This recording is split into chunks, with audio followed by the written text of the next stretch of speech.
to worship you, oh my soul, rejoice. Take joy, my King, in what you hear. Bapak, Ibu, dan saudara sekalian, dimanapun berada, jumpa lagi dalam Renungan Harian Sungguh. Mari sebelum membaca dan merenungkan firman Tuhan, kita berdoa. Ya Tuhan, kami rindu mendengar suara-Mu. Kiranya Tuhan berkenan berfirman kepada kami, dan menolong kami untuk memahami isi hati-Mu dan melakukannya. Dalam nama Tuhan Yesus kami berdoa. Amin. Bapak, Ibu, dan saudara sekalian, renungan hari ini berjudul proses sinkronisasi yang diambil dari Roma 12 ayat 2. Demikian. Janganlah kamu menjadi serupa dengan dunia ini, tetapi berubahlah oleh pembaruan budimu, sehingga kamu dapat membedakan mana kehendak Allah, apa yang baik, yang berkenan kepada Allah, dan yang sempurna.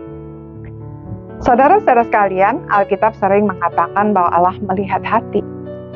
Dan Tuhan Yesus berkata bahwa apa yang keluar dari mulut berasal dari hati. Karena dari hati timbul segala pikiran jahat, pembunuhan, perzinahan, percabulan, pencurian, sumpah palsu, dan hujat. Kita bisa membacanya di dalam Injil Matius 5 ayat 18-19. Lalu, mengapa Paulus di sini menekankan pembaruan budi? Maksudnya akal budi atau pola pikir. Saudara, memang benar Tuhan melihat hati. Dan segala pikiran jahat, maksudnya segala rancangan jahat keluar dari hati. Tetapi semua itu dibentuk oleh pola pikir kita.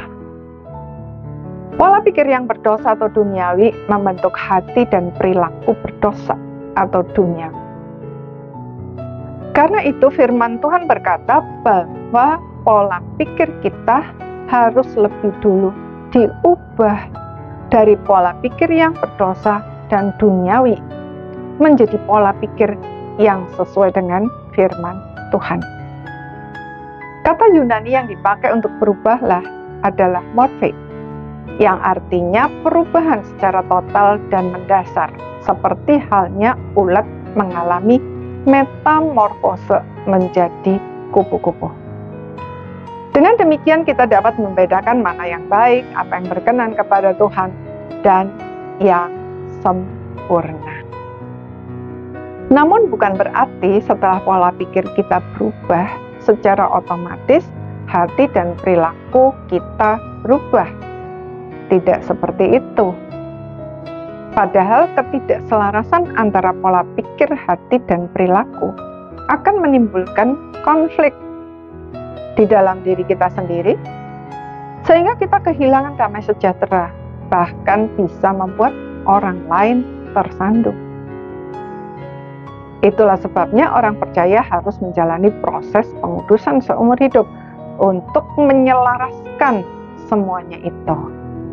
Tetapi caranya bukan berusaha dengan cara dan kekuatan kita sendiri, melainkan dengan menyerahkan diri kepada kasih karunia Allah.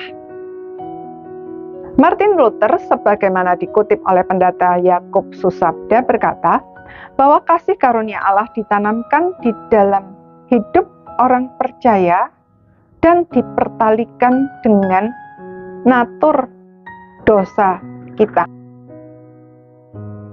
Bagian kita adalah membuka hati agar Roh Kudus menyingkapkan kebenaran mengenai natur dosa kita dan membawa setiap dosa kepada kasih karunia Allah satu persatu secara spesifik untuk mendapatkan pengampunan dan pemulihan. Lalu kita tinggalkan semua di sana dan hidup di dalam pertobatan. Jika kita melakukannya secara terus-menerus, maka tanpa kita sadari, Tuhan sudah mengubah kita dari dalam. Masalahnya adalah menjalani proses tersebut tidak mudah.